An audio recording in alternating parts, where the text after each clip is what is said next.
ba kasama mo dyan? Nanay ko po.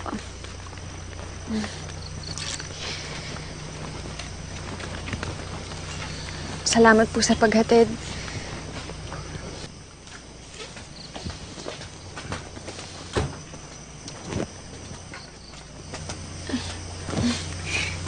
Ito po yung nanay ko. Magandang gabi ho. Magandang gabi din ho. Pinatid lang namin yung anak ninyo. Kasi may nangyaring patayan sa bayan. Yung teacher nilang si Miss Gregorio. Natagpo ang wakwakan dyan. Ganun ho ba? Nahuli na ho ba kung sinong gumawa? Di pa nga ho. Kaya kailangan doble ingat. Masyadong napakalayo nitong bahay nyo, Mrs. Kaya makabubuti po na lumipat na lang muna po kayo para madali namin kayo masakluluha kung sakasakali. Maraming salamat po. Sige ho. Kaalis na ho kami. Sige ho. Maraming salamat at hinatid niyo ang anak ko.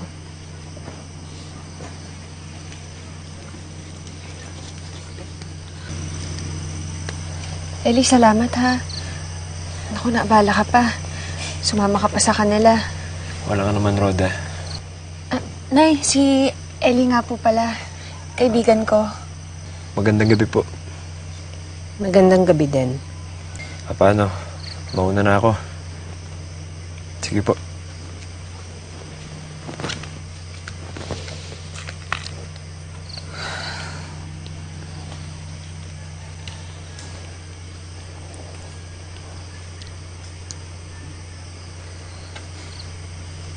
Nay, totoo po ba yung mga aswang? Natatakot po ako. Kahapon lang nandito si Mrs. Gregorio, tapos ngayon... Huwag kang matakot. Hindi ka mapapano. Isa pa, hindi ba sinabi ko sa'yo huwag ka nang lalabas dahil madilim na? Hindi ka nakikinig sa akin.